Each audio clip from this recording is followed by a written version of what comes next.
আসসালামু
যাই হোক, মোটু পাগলের বয়স যখন ১০ কি ১১, সেই সময় একটি অদ্ভুত বিষয় পরিলক্ষিত হয়। কোনো একদিন মোটু পাগল সকাল থেকে আর হাসে না। কি হয়েছে, কেন হয়েছে, কেউ কিছু বুঝতে পারে না। মোটু পাগল আর হাসে না। মোটু পাগল কিন্তু বোবা ছিল না। টুকটাক কথা বলত, কিন্তু খুব প্রয়োজন ছাড়া কারো সাথে কথা বলত না। অদ্ভুত ব্যাপার হচ্ছে যে মোটু পাগল যতটুকু প্রয়োজন মানে কথা বলত, সেটাও খুব কমিয়ে দিয়েছিল। কিন্তু সে প্রতিদিনের মতো মাঠে যেত, বন্ধুদের খেলা দেখত। তো বন্ধুরা যখন খেয়াল করল যে মোটু পাগল আর হাসছে না, তখন বন্ধুরা কাছে এসে বলতো, কি মোটু পাগল, হাসিস না কেন? এইভাবে বলতো, কিন্তু মোটু পাগল কোনো উত্তর দেয় না। মোটু পাগলকে তার বন্ধুরা আগের মতোই বিভিন্ন ফলমূল নিয়ে এসে খেতে দেয়, কিন্তু মোটু পাগল সেটি খুব একটা গ্রহণ করে না। কখনো কখনো একটা দুইটা গ্রহণ করত কোনো ফলমূল, কিন্তু অধিকাংশ সময় সে সেটা গ্রহণ করত না, চুপ করে বসে থাকত। বন্ধুরাও বিরক্ত হয় যে কি হলো, মোটু পাগল হঠাৎ এরকম হাসি বন্ধ করে দিল কেন। তার পরিবারের লোকজনও চিন্তা করে যে কি ব্যাপার, ও হাসে না কেন। অনেকেই চিন্তা করে হয়তোবা ও আগে হাসত, এখন মনে হয় হঠাৎ ভালো হয়ে গেছে বা ওর অটিজমটা দূর হয়ে গেছে, যার কারণে সে এখন চুপচাপ আছে। কিন্তু চুপচাপ থাকলে তো সে স্বাভাবিক আচরণ করবে। সে স্বাভাবিক আচরণও করছিল না। তো এভাবেই চলে যাচ্ছিল দিনের পর দিন। এর মধ্যে একটি অদ্ভুত ঘটনা ঘটে। মোটু পাগল বসে আছে, দূরে একজন ব্যবসায়ী, ওই গ্রামেরই একজন ব্যবসায়ী, সে হেঁটে হেঁটে যাচ্ছিল। মোটু পাগল দূর থেকে তাকে ডাকে, এদিকে আসো, এদিকে আসো। এভাবে হাত দিয়ে ইশারা করে এবং কথা বলে ডাকে। তখন ওই লোকটি মোটু পাগলের কাছে যায়। কাছে যাওয়ার পরে বলে, কিরে মোটু পাগল, আমাকে ডাকলি কেন? তখন মোটু পাগল বলে ওঠে, তুমি তো টাকা পাবা, অনেক টাকা পাবা। তখন ওই লোকটি চিন্তা করে যে কি ব্যাপার, মোটু পাগল হঠাৎ করে আমাকে এই কথা বলল কেন? তুমি তো টাকা পাবা, অনেক টাকা পাবা। তো আর কোনো কথা না বাড়িয়ে উনি ওখান থেকে হেঁটে চলে যান। আসলে উনি একটা ব্যবসায়িক পাওনাদারের কাছে যাচ্ছিলেন। অনেকদিন ধরে ওই পাওনাদার তাকে টাকা দিচ্ছিল না। আজ না কাল, কাল না পরশু এভাবে ঘুরাচ্ছিল। অনেকদিন আসা যাওয়া করে ওই সময় টাকায় প্রায় ২০,০০০ টাকা পেত। তখন কিন্তু ২০,০০০ টাকা অনেক টাকা। অদ্ভুত ব্যাপার, ওই দিন যখন ওই লোকটি তার পাওনাদারের সাথে দেখা করে, পাওনাদার খুব আপ্যায়ন করে তাকে এবং খুব সমাদরভাবে তাকে ২০,০০০ টাকা বুঝিয়ে দেয়। তিনি খুব অবাক হন যে এতদিন ঘুরে ঘুরে টাকাটা পাচ্ছিলাম না, আজ এত আনন্দের সাথে এত খাতির করে আমাকে টাকাটা দিয়ে দিল। কি হলো ঘটনা? কিন্তু আসলে বুঝতে পারে না যে আসলে কেন টাকাটা এতদিন ঘুরে ঘুরে দিচ্ছিল না, হঠাৎ আজকে কেন দিয়ে দিল। যাই হোক, চিন্তা পড়ে যে আসার পথে মোটু পাগল তো বলেছিল যে তুমি টাকা পাবা আজকে। তখন মোটু পাগলের কথা চিন্তা হয় তার। চিন্তা পড়ে হয়তোবা মোটু পাগল জানত, কিন্তু কিভাবে জানত এটা উনার মাথার মধ্যে বারবার প্রশ্ন উদিত হচ্ছে। যাই হোক, এই ঘটনাটি উনি তেমন কাউকে বলে না, বাড়িতে ফিরে আসে। এর কয়েকদিন পরে আরেকটি ঘটনা ঘটে। ওই গ্রামের এই ৩০ বছরেরও বেশি বয়স হয়ে গেছে এমন একটি মেয়ে, যার বিয়ে হচ্ছিল না। অনেক পাত্র দেখানো হয়, পাত্রদের তরফ থেকে অনেক পাকা কথা দেওয়া হলেও শেষ পর্যন্ত বিয়েটা ভেঙে যায়। তো এভাবে ৩০ বছরের বেশি হয়ে গেছে, গ্রামের অনেক মানুষ তাকে আইবুড়ো মেয়ে বলে ঠাট্টা তামাশা করে, খোঁটা দেয়, কটাক্ষ করে। মেয়েটির মনে অনেক কষ্ট ছিল। একদিন মেয়েটি পাশ দিয়ে হেঁটে যাচ্ছিল, ঠিক মোটু পাগলের পাশ দিয়ে। মোটু পাগল বলে, এই তোর তো বিয়ে হবে, খুব তাড়াতাড়ি বিয়ে হবে। তখন মেয়েটি বলে, আরে মোটু পাগল, ৩০ বছরের উপরে বয়স হয়ে গেল, কত শত শতবার পাপ্তদের সামনে বসতে হলো, বিয়ে হলো না।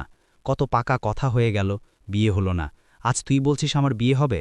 এই তামাশা তুই আমার সাথে করতে পারলি? এই বলে সে চলে যায়। অদ্ভুত ব্যাপার হচ্ছে, এর ঠিক কয়েকদিনের মধ্যেই কাকতালীয়ভাবে ওই মেয়েটির খুব ভালো একটি ঘরে বিয়ে হয়ে যায়। এরপরে ওই মেয়েটি পরিবারকে বলে যে কিছুদিন আগে মোটু পাগল আমাকে এটি বলেছিল। তো পরিবারের লোক চিন্তা করে যে কি ব্যাপার, মোটু পাগল আগে হাসত, এখন হাসে না, চুপ করে বসে থাকে, কারো সাথে তেমন কথাও বলে না। তো হঠাৎ আমার মেয়েকে ডেকে বলল, বিশেষ করে ওই মেয়ের পরিবার মা বাবা চিন্তা করছে, আমার মেয়েকে ডেকে বলল যে তোর বিয়ে হবে, যার এতদিনে বিয়ে হচ্ছিল হঠাৎ করে কয়েকদিনের মধ্যে হয়ে গেল। তাহলে মোটু পাগল কি ভিন্ন জগতে চলে যাচ্ছে? ওর ওপর কি কোনো কিছু ভর করেছে? আসলে আনন্দের অতিসাহ্যে তার পিতামাতা অন্য কাউকে আসলে এই বিষয়টি বলতে ভুলেই যায়, কারণ এতদিন পর তার মেয়ের বিয়ে হচ্ছে, এটা খুবই আনন্দের একটা বিষয় ছিল। পরপর দুটি ভালো ঘটনার পরে ঘটে যায় একটি দুর্ঘটনা।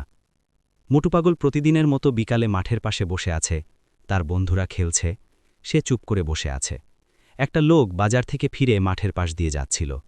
তো বাজার যখন সে ফিরছিল, ওখান দিয়ে হঠাৎ করে মোটু পাগলের দিকে তার চোখাচোখি হয়। তো মোটু পাগল ইশারা করে হাত দিয়ে তাকে ডাকতে থাকে। কোনো কথা বলে না, ডাকতে থাকে। লোকটি কাছে আসে। কাছে আসার পর মোটু পাগল 2 হাত বাড়িয়ে দেয়। তার মানে হচ্ছে মোটু পাগলকে জড়িয়ে ধরতে বলছে। আসলে উনিও কিন্তু মোটু পাগলকে ভালোই জানত, কারণ মোটু পাগল যখন হাসত খুব ভালো লাগতো তার কাছেও। তো উনি বলে, কিরে মোটু, তুই কি আমাকে জড়িয়ে ধরতে চাস? আয়, কাছে আয়। তখন উনিও মোটু পাগলের কাছে যায়। মোটু পাগল মাটিতে বসা অবস্থায় হাত বাড়িয়েছিল, সে মাটি থেকে উঠে দাঁড়ায়। উঠে দাঁড়িয়ে লোকটির কাছে যায়, কাছে জড়িয়ে ধরে। তখন লোকটি বলে, কিরে মোটু, তুই আমাকে এত জোরে জড়িয়ে ধরেছিস কেন? আমাকে ছাড়। এখানে একটা বিষয় বলে রাখি যে মোটু পাগলের নাম মোটু হয়েছে কারণ হচ্ছে ওর স্বাস্থ্য অনেক ভালো ছিল, যার কারণে ওকে সবাই মোটু পাগল বলতো।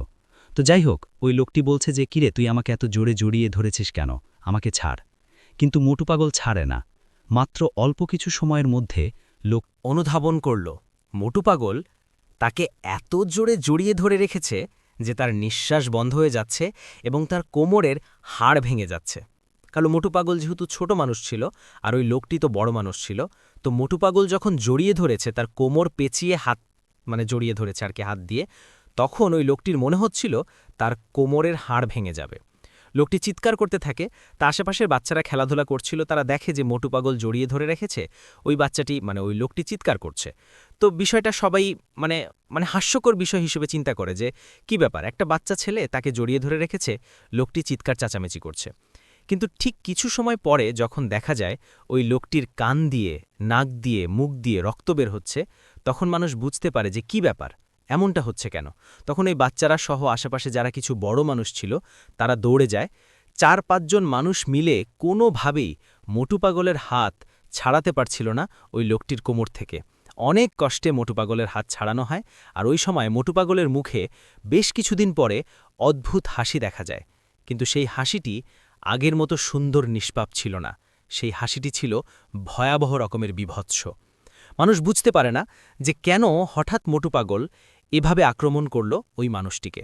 গ্রামে সালিশ বসানো হলেও যেহেতু মোটু পাগল অটিস্টিক ছিল, যার কারণে এই বিষয়টির কোনো সুরাহা হয় না, বরং বলা হয় তার মোটু পাগলের পিতামাতাকে যে তোমার সন্তানকে একটু দেখে রেখো যেন এভাবে কাউকে আক্রমণ না করে। এই ঘটনার পর থেকে মোটু পাগল আস্তে আস্তে শুকিয়ে যাচ্ছিল, সে আগের মতো সে মোটা ছিল না, আস্তে আস্তে শুকিয়ে যাচ্ছে, চেহারাও আস্তে আস্তে কেমন যেন বিভৎস হয়ে যাচ্ছে। এর মধ্যে এক অদ্ভুত ঘটনা ঘটে। টাঙ্গুয়ার হাওরে তখন বর্ষাকাল নেমে এসেছে। চারিদিকে থই থই পানি, আর এই থই থই পানিতে টাঙ্গুয়ার হাওরের যতগুলো গ্রাম রয়েছে সেই গ্রামের মানুষরা প্রত্যেকে মাছ ধরে। এক একটি নৌকা নির্দিষ্ট একটি ছোট্ট জায়গা নিয়ে মাছ ধরে, অন্য একটি নৌকা সাধারণত সেই জায়গার মধ্যে আসে না। এভাবেই তারা মিলেমিশে মাছ ধরে। একদিন মোটু পাগলদের বা হারুন যেই নাম ওদের পাশের প্রতিবেশী, সে নৌকায় মাছ ধরছিল, সাথে আরও কয়েকজন ছিল। আকাশে চাঁদের আলো ছিল।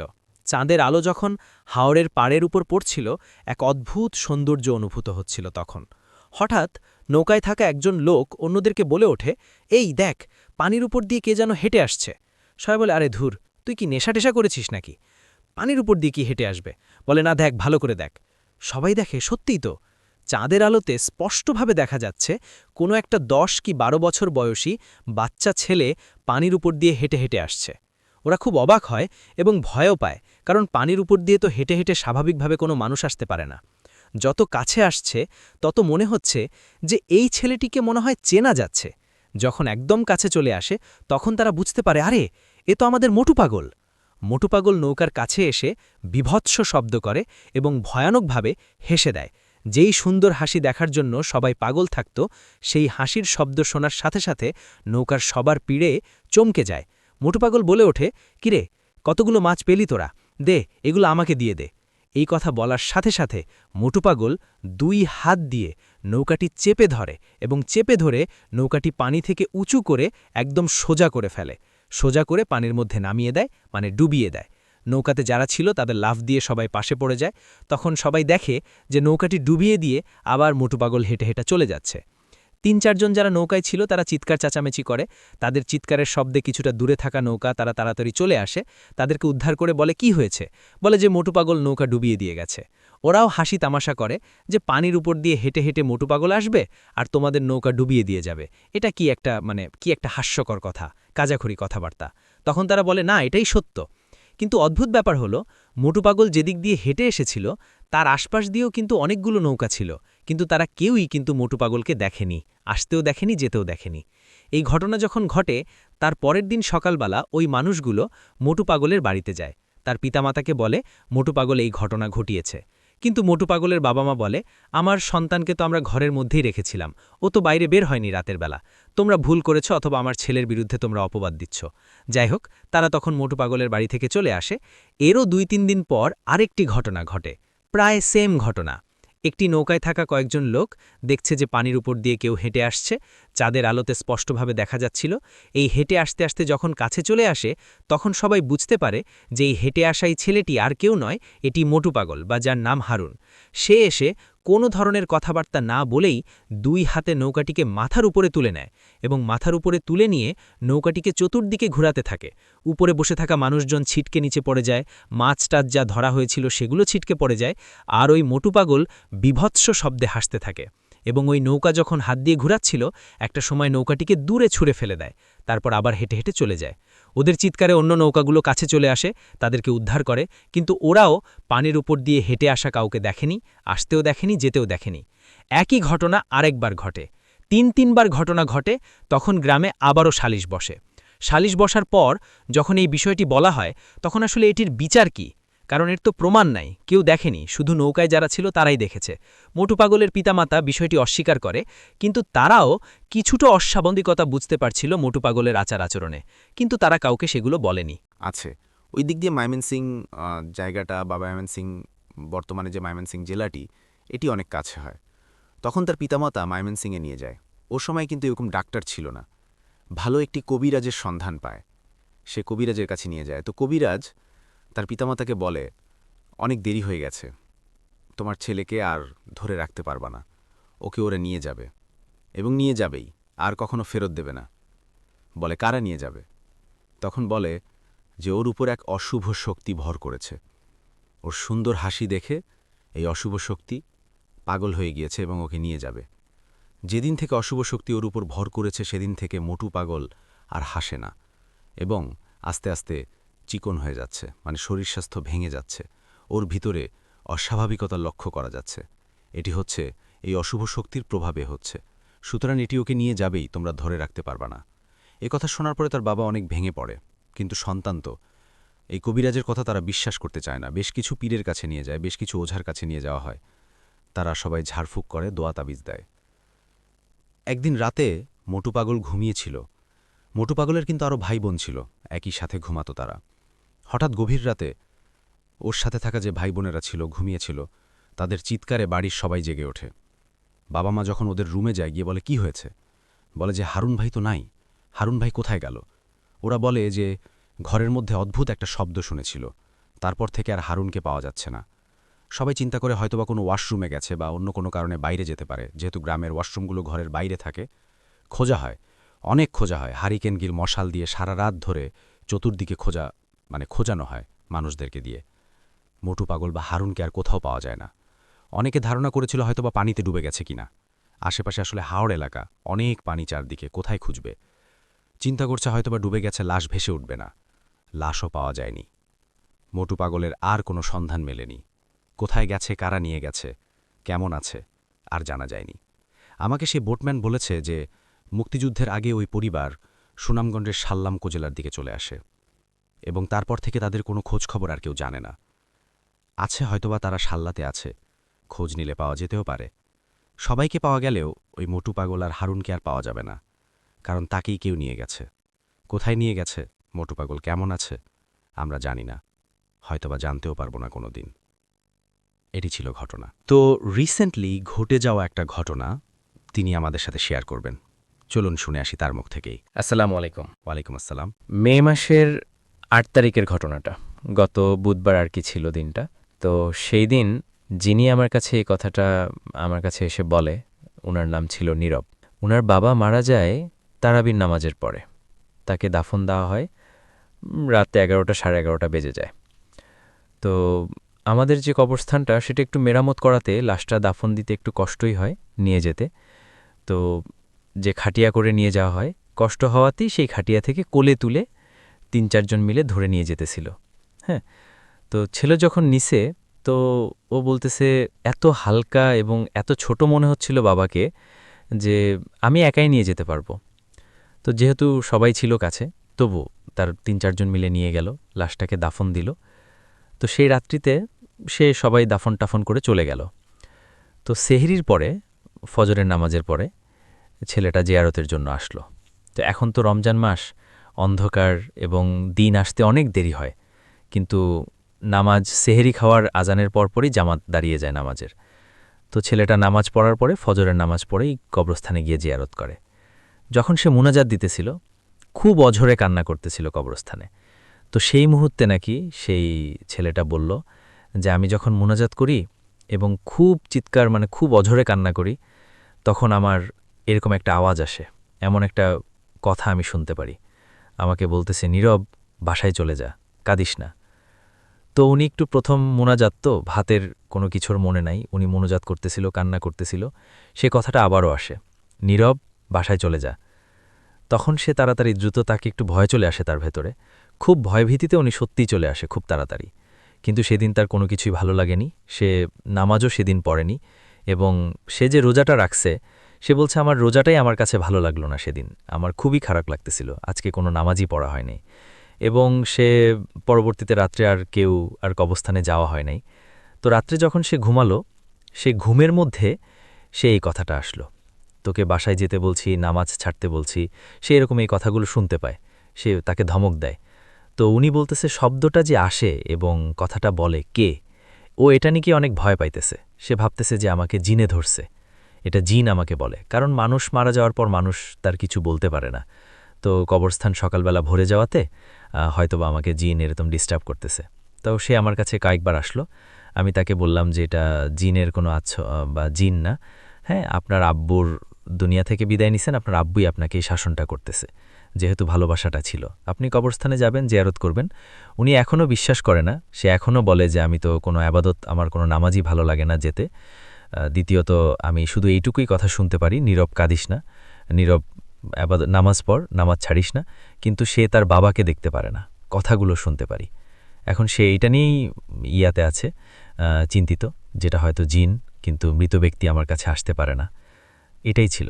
ও, thank you so much Rasel ভাইয়া। এই ঘটনাটা আপনার 1988-এ যখন আপনার ফ্ল্যাড হয়, ওই সময় তখনকার রাসেল ভাইয়ের চারপাশে প্রচুর পানি, পানি ছাড়া কিছুই নেই, সব দিক শুধু পানি আর পানি। তো এই জন্য দেখা গেছে সব দিকে প্রচুর মাছ ভাইয়া। তো উনার একটা পেশা ছিল ছোটবেলা থেকে, যে উনি আপনার মাছ ধরার প্রতি একটা নেশা। তো একদিন রাতের বেলা ভাইয়া উনি মাছ ধরতে বের হবে, এমন সময় ওনার আম্মু বলল যে একটু দেখে যেতে, কারণ আশেপাশের পরিবেশ হয়তো ভালো না এখন, চারদিকে অন্যরকম একটা ভাব। তো উনি অত তোয়াক্কা করল না ওনার কথা, তো উনি বের হলো। তো উনি একটা খালের এক পাশে, যে জায়গায় উনি প্রতিদিন প্রায় মাছ ধরে, ও জায়গায় গেল, বসলো। তো আধা ঘন্টার মতো হবে, ওনার জাল বা অন্যান্য যা যা দরকারি জিনিসপাতি সেট আপ করারগুলা করলো। করার পর রাসেল ভাইয়া উনি বলল, রাত প্রায় অ্যারাউন্ড 12টার মতো বা 1টা। তো উনি ওই জলের মধ্যে বসে আছে অনেকক্ষণ যাবত। তো উনি দূর থেকে লক্ষ্য করছে যে একটা আলোটা আপনার কমলা টাইপের, কমলা রঙের আলোটা আসছে। তো উনি ভাবল যে হয়তোবা নৌকা দিয়ে কোনো মানুষ এসছে, হ্যারিকেন। তো যতক্ষণ পর্যন্ত আলোটা কাছে আসছে, উনি স্পষ্ট হতে লাগলো যে আসলে এটা কোনো হ্যারিকেনের আলো না, বা এটা আসলে মানুষ না। তো উনি লক্ষ্য করলেন আসলে জিনিসটা তাহলে কি। তো উনি একটু পিছে হলেন, একটা গাছের আড়ালে গেলেন, কারণ উনি বুঝতে পারছে যে এটা অ্যাবনর্মাল কিছু। দেখলেন যে একটা আলো সম্পূর্ণ খোলা, এটা হাওয়ার মধ্যে ভাসছে এবং একটা ছায়া পড়ছে অপোজিট সাইডে, যে কিছু একটা আছে। কিছুক্ষণ পর লক্ষ্য করলো যে একটা সাদা শাড়ি পরা মহিলা অবয়ব, যে চুলগুলো ঝুলে আছে, বোঝা যাচ্ছে অনেক লম্বা, রাসেল বা হবে হয়তো বা 7-8 ফুট হবে এরকম উনি বলল। তো এটা আসছে ওদিক থেকে, আর ওটার পায়ের নিচ থেকে মানে মনে হয় সমুদ্রের ঢেউ যেরকম হয় এরকম ফোয়ারা বের হচ্ছে। তো উনি প্রচণ্ড ভয় পায় এটা দেখে, ওনার কন্ট্রোল করতে পারে নাই, উনি ওই জায়গা থেকে আপনার দ্রুত বাসায় আসে। বাসায় আসার পর ওনার আম্মুকে ওদিন রাতে বলে না, সকালবেলা ওনার মাকে বলার পর ওনার মা অনেক বকাঝকা দেয় যে কেন রাতের বেলা এটা দেখার জন্য উনি এই জায়গায় দাঁড়াই ছিল, উনি তো আগেই আসতে পারত। তো রাসেল ভাইয়া তখন ওনার বেশ এমন কিছু হয় না। তো একদিন এমন উনি আপনার রাতের বেলা আর কি, মানে বিকেলবেলা আপনার হয় না এমন যে গ্রামের এক গ্রামের সাথে আরেক গ্রামের খেলা হয়, অনেক সময় কাবাডি খেলা হয়।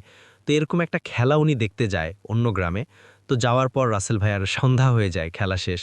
তো ওই গ্রামে ওনার কিছু ফ্রেন্ড ছিল, বন্ধু।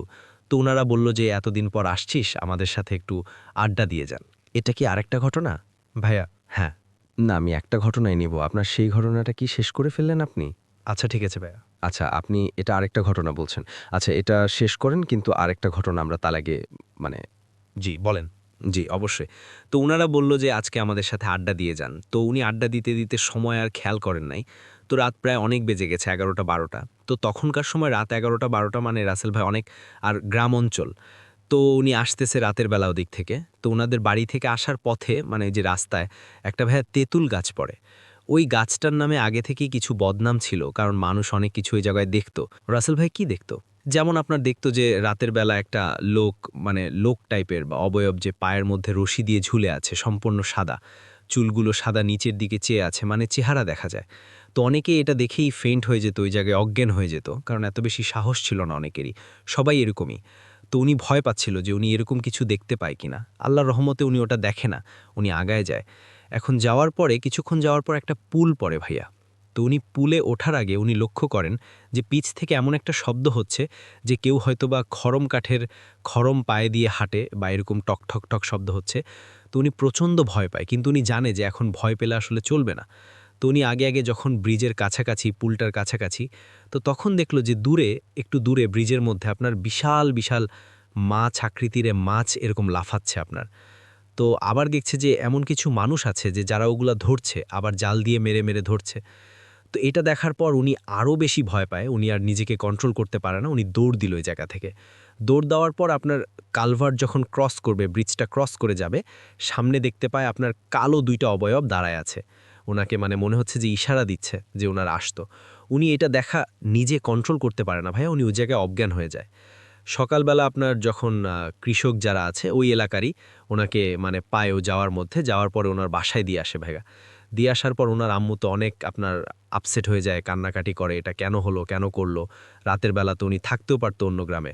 তারপরে হুজুর আনার পর হুজুর বলল যে আর কখনো যেন উনি রাতের বেলা এরকম না বের হয়, আর পরবর্তীতে যদি এমন কিছু হয় তাহলে ওনাকে হয়তোবা বাঁচানো সম্ভব না, এরকমই বলল। থ্যাংক ইউ রাসেল ভাইয়া। Thank you so much. আপনার ঘটনার জন্য আপনাকে অনেক ধন্যবাদ। এবং আমি এখন চলে যাব আমাদের প্রথম অতিথির কাছে। আপনার নামটা প্লিজ একটু বলবেন, আপনি কোথা থেকে এসেছেন সেটাও আমাকে একটু বলবেন, তারপরে আপনার ঘটনায় আমরা যাব। জি। হ্যালো, আসসালামু আলাইকুম রাসেল ভাই। আমি বাগানবাড়ি খিলক্ষেত থেকে আসছি। আমার নাম জাহিদ হাসান। আমি যে ঘটনাটা শেয়ার করব সেটা আমি এবং আমার আরও ৩ বন্ধুর সঙ্গে ঘটা। ঘটনাটা আমাদের সূত্রপথ শুরু হয়েছে সিলেট জগন্নাথপুর নামে এক এলাকায়। আমরা সেখানে আমাদের একটা প্রজেক্ট ছিল। ঘটনাটা ঘটছে ২০১২ সালে। আমাদের একটা প্রজেক্ট ছিল জনপ্রকৌশল অধিদপ্তরের আন্ডারে। আমরা কোনো কিছুর নাম বলব না, জাস্ট আপনি ঘটনাটা বলবেন প্লিজ। সরি। তো আমরা যখন ওখানে গেলাম, আমরা যখন কাজ শুরু করছি, প্রথম দিন ৩-৪ দিন মোটামুটি ভালোই কাজবাজ করলাম। এরপরে আমাদের মেইন যেই কাজটা শুরু করা লাগে, সেই কাজটা যখন আমরা শুরু করলাম সবাই মিলে, শুক্রবার দিন জুমার নামাজ বাদে মিলাদ পড়াইয়ে কাজ যখন শুরু করা হলো, তো আমাদের কাজ প্রথম দিন, দ্বিতীয় দিন, তৃতীয় দিন ভালোই চলল। চতুর্থ দিনেই হচ্ছে একটু মানে একটা দুর্ঘটনা ঘটছে।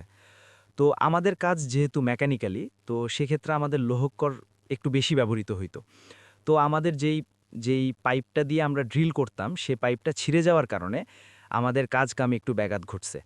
তো আমরা আবার নতুন করে সে পাইপগুলা উঠানোর চিন্তাভাবনা করতেছিলাম। তো এর মাঝখানে আমরা রাত্রেবেলা আমাদের একটু বলে নেই, আমাদের কাজের যে জায়গাটা তার পাশ দিয়ে একটা নদী গেছে। তো এই নদীতে আমরা রাত্রে ৪-৫ জন বন্ধু-বান্ধব মিলা মাছ ধরতাম আর কি। তো মাছ ধরতে ধরতে প্রায় অনেক দূর যাইতাম। আবার মাঝখানে নদীটা একটু শুকনা চর যাচ্ছিল, সেই নদীটা পার হয়ে আবার ওপার দিয়ে আসতাম। আসার সময় একটা ব্রিজ পড়ে আর কি, আমাদের বাসার সামনে একটা ব্রিজ পড়ে। সেই ব্রিজ পার হয়ে একটা পাবলিক টয়লেট ছিল। আমরা যখন সেই টয়লেটের কাছে আসছি তখন একটা মানে বিকট একটা শব্দ হইলো। তা আমরা বুঝতে পারলাম যে শব্দটা পাবলিক টয়লেটের ভিতর থেকে আসছে। তো আমরা যখন শব্দটা শুনলাম আবার পিছনে গেলাম। পিছনে যাওয়ার পরে টয়লেটের ভিতরে দেখলাম যে না, এই শব্দটা এখানে না। আবার যখন সামনে গেলাম, সামনে যাওয়ার পরে আবার আরেকটা শব্দ, পরে আবার পিছনে গেলাম। যাই একটু বলে নেই যে ওই টয়লেটটা দরজাটা এত শক্ত ছিল যে অনেক জোরে ধাক্কানোর পরে খুলতো। আচ্ছা। কিন্তু এত জোরে শব্দ মানে এত ইজিলি খুললে মানে এত একটা শব্দ হওয়ার কথা না। তো আমরা যখন আবার দেখার পরে আবার সামনের দিকে যাইতেছি তখন দেখি যে কোনো গাড়ির চাক্কা যদি ব্লাস্ট হয় সেরকম একটা শব্দ। পরে আমরা আবার পিছনে গেলাম। পিছনে যাওয়ার পরে দেখি যে না, আমার এক ফ্রেন্ড ছিল রতন নামে, সে ভিতরে যখন সে ঢুকার পরে দরজাটা অটোমেটিকলি লক হয়ে গেছে। আচ্ছা। সে বাড়াইতেও পারতাছে না, আমরা দরজা খুলতেও পারতাছি না। সে অনেক চিল্লাচিল্লি করতেছে। পরে হিরো নামে এক ছেলে ছিল, সে অনেক দৌড় দিয়ে বাসার দিকে চলে গেছে। আমরা ওখানে ছিলাম আরো 4 জন থাকার পরে আমরা যখন দরজায় অনেক ধাক্কাধাক্কি করার পরে যখন দরজাটা খুললো, ও যখন বাড়ার পরে দেখলাম যে ব্রিজের শেষ প্রান্ত থেকে একটা হাত, মানে হাতটার আমি মানে উদাহরণটা দিতে পারবো না, এমন কালো এবং মানে লম্বা লম্বা পশমার একটা হাত, মানে দরজাটা ভিতরের দিকে ঠেলতাছে আবার বাহির করতেছে। তো তারপরে যাই হোক আমরা দৌড়ায় বাসায় আসলাম। বাসায় আসার পরে তারপরের দিন আমাদের মন মানসিকতা এমনিই খারাপ, যেহেতু আমাদের প্রজেক্টটায় অনেক দুর্ঘটনা ঘটতাছে। তো আমরা যেখানে কাজ করতাম পাশে সিটি কর্পোরেশনের লোকজন ছিল। তো তারা বলতেছে যে তোমাদের কাজে এই প্রবলেমটা হচ্ছে, এখানে অনেকদিন আগে হিন্দুদের এলাকা ছিল,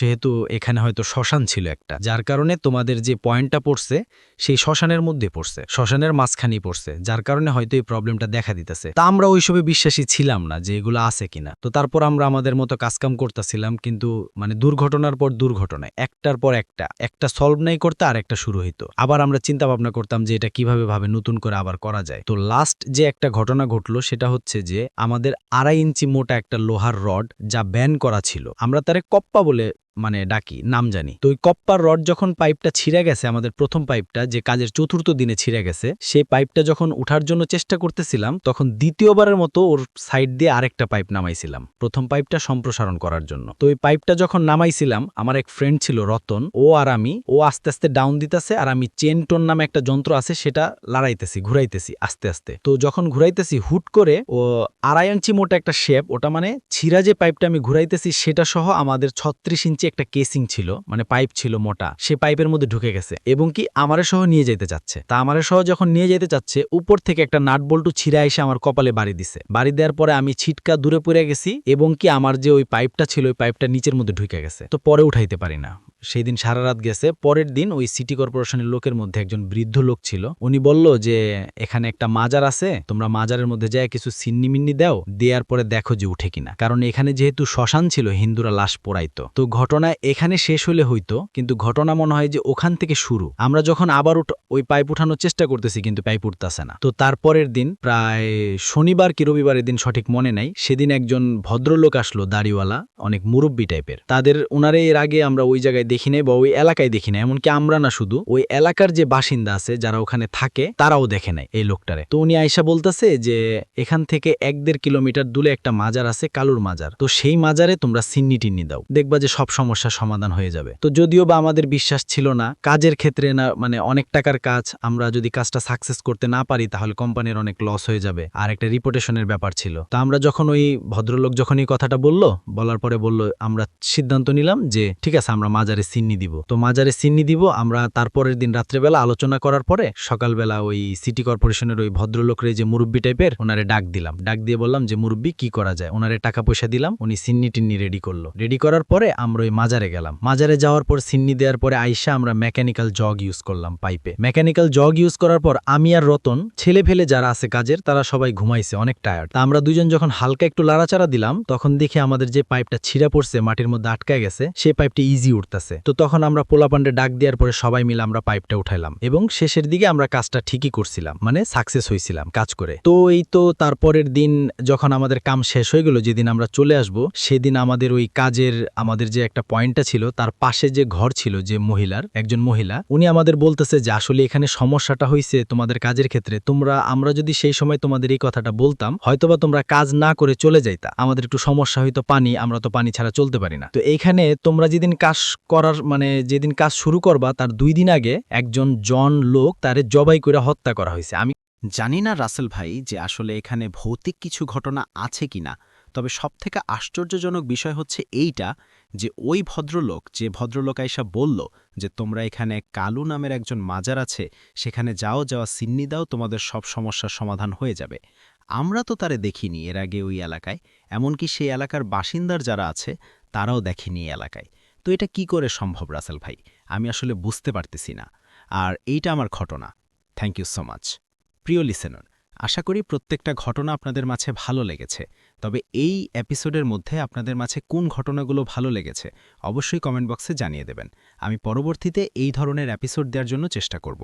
ভূতের যত ভয়ানক ঘটনা আছে প্রত্যেকটা ঘটনা কিন্তু বাছাই করে প্রতিনিয়ত আপনারা এই চ্যানেলের মধ্যে রাত 10টা বাজে সবথেকে ভয়ানক ঘটনাগুলো শুনতে পাবেন। তবে কার ঘটনা সবথেকে আপনাদের মাঝে ভালো লাগে অবশ্যই কমেন্ট বক্সে জানিয়ে দিবেন। আর যে রাসেল ভাই, আফরান ভাই, বাবু ভাই, ডক্টর আলিফ ভাই, এদের মাঝে কার ঘটনা সবথেকে ভালো অবশ্যই কমেন্ট বক্সে জানিয়ে দেবেন। আমি পরবর্তী এপিসোডে সেই ঘটনাগুলো দেওয়ার চেষ্টা করব। তো আজকের জন্য এখানেই বিদায় নেব। সকলে ভালো থাকবেন, সুস্থ থাকবেন। আল্লাহ হাফেজ। আসসালামু আলাইকুম।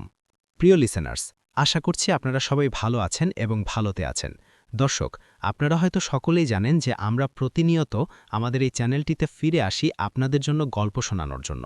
তো আমাদের এই চ্যানেলটি মূলত এই গল্পের উপর নির্ভর করেই তৈরি করা হয়েছে। তাই আপনারা যারা যারা গল্প পছন্দ করেন তারা কিন্তু অবশ্যই আমাদের চ্যানেলটিকে সাবস্ক্রাইব করে পাশেই থাকতে পারেন। তো দর্শক, আজকের এপিসোডটি অনেক বেশি স্পেশাল, কারণ আজকে আমরা অনেক মজা এবং ভয়ঙ্কর একটা গল্প পড়ার চেষ্টা করব। আমি গল্পটি শুরু করার আগে চোখ বুলিয়ে নিয়েছিলাম। গল্পটি আমার কাছে ভালো লাগছে, তাই আমি এখন গল্পটি শুরু করছি। শহরের এক পুরনো অন্টোটিকা অ্যান্টিক দোকানে আমি একটি বিশাল আয়না দেখলাম। আয়নাটা দেখতে খুব সুন্দর ছিল। তার চারপাশে ছিল সূক্ষ্ম কারুকাজ। কারুগাছের কাঠ দোকানে ঢুকেই আমার চোখ আটকে গেল আয়নাটার উপর। দোকানদার আমাকে বলল, এই আয়নাটা খুবই পুরনো, অনেকদিন আগে এখানে নিয়ে এসেছিলাম। একসময় এক জমিদারের বাড়িতে ছিল, সেটাকে আমি নিয়ে এসে একটু সার্ভিস করেছি, কিন্তু এর মধ্যে একটি রহস্য লুকিয়ে আছে। আমি কৌতূহলী হয়ে জিজ্ঞাসা করলাম, কি সেই রহস্য যেটা আয়নার মধ্যে লুকিয়ে আছে? দোকানদার মাথা নিচু করল। আয়নাটার দিকে বেশ কিছুক্ষণ তাকিয়ে অদ্ভুত কিছু দেখা যায়। অনেকে বলে এটা নাকি অভিশপ্ত। আমি দোকানদারের কথায় কান দিলাম না। রহস্যের প্রতি আমার আগ্রহ ছিল, তাই আমি সেটাকে কিনে নিলাম এবং আমার শোবার ঘরে টাঙিয়ে রাখলাম। প্রথম কয়েকদিন সবকিছু স্বাভাবিকই ছিল, কিন্তু এক রাতে আমি যখন বিছানায় শুয়েছিলাম তখন থেকে হঠাৎ আমার ঘুম ভেঙে গেল। ঘুম ভেঙতেই আমি দেখলাম আয়নার মধ্যে আমার নিজের প্রতিচ্ছবি নেই, তার বদলে অন্য কারো প্রতিচ্ছবি দেখাচ্ছে। একজন বৃদ্ধ লোক যার চোখগুলো অস্বাভাবিকভাবে জ্বলছে। আমি ভয়ে চিৎকার করে উঠলাম, কিন্তু কেউ আমার চিৎকার শুনল না। আমি ভয়ে ভয়ে আয়নাটার দিকে তাকালাম, আর আমার প্রতিচ্ছবি ফিরে এসেছে। আমি ভাবলাম হয়তো রাতের অন্ধকারে আমার চোখের ভুল ছিল, কিন্তু পরদিন সকালে যখন আমি আয়নার সামনে দাঁড়ালাম তখন দেখলাম আমার প্রতিচ্ছবি খুবই বিষণ্ণ দেখাচ্ছে। আমি আসলে প্রতিচ্ছবিটা হাসছে না, বরং তার মুখে একটা দুঃখী ভাব। আমার বন্ধু রাহুলকে আমি সব কথা বললাম। সে বলল, আয়নাটা হয়তো পুরনো, তাই এমন হচ্ছে, বেশি চিন্তা করিস না, খুব দ্রুত ঠিক হয়ে যাবে। রাহুলের কথা শুনে আমি কিছুটা আশ্চর্য হলাম, কিন্তু রাতের বেলা যখন আবার এক হলাম তখন ভয়টা আবার আমার মনের মধ্যে চেপে বসল। মাঝরাতে আবার ঘুম ভেঙে গেল। আমি দেখলাম আয়নার মধ্যে শুধু সেই বৃদ্ধ লোকটার প্রতিচ্ছবি দেখাচ্ছে, যে আমাকে ইশারা করে ডাকছে।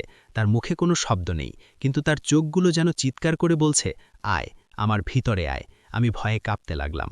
হঠাৎ আমি দেখতে পেলাম কি আমার ঘরের দরজাটা আপনা আপনি খুলে গেছে, আর বাহিরে থেকে একটা ঠান্ডা বাতাস এসে আমার সবকিছু লাড়িয়ে দিল।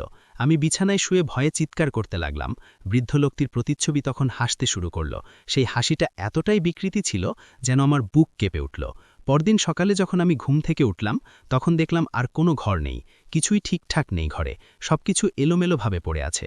আমি বুঝলাম এটা কোনো সাধারণ আয়না নয়, এর মধ্যে নিশ্চয়ই কোনো অভিশপ্ত শক্তি লুকিয়ে আছে।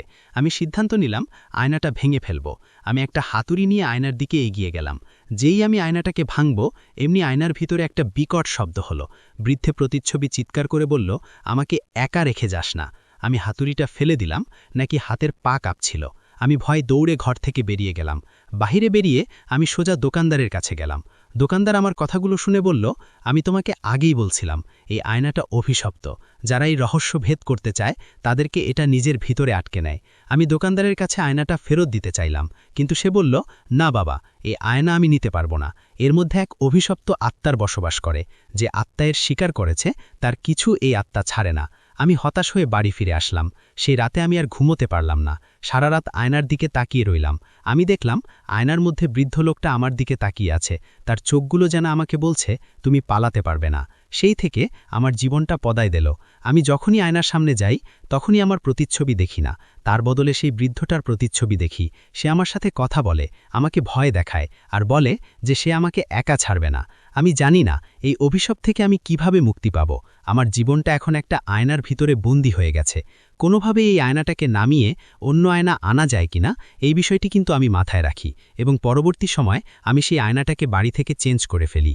করার ফলে সেখানে কালো জিরা দেওয়া হয়। কিন্তু সেই দিনের যে কাহিনীটা হয়েছে, সেই দিনের কাহিনীটা হচ্ছে যে আয়নার ভিতর থেকে যেটা প্রতিচ্ছবি দেখা যায়, সেই প্রতিচ্ছবিটা বাস্তবে ওই মন্দিরের আশেপাশের কোনো একটা কাহিনী।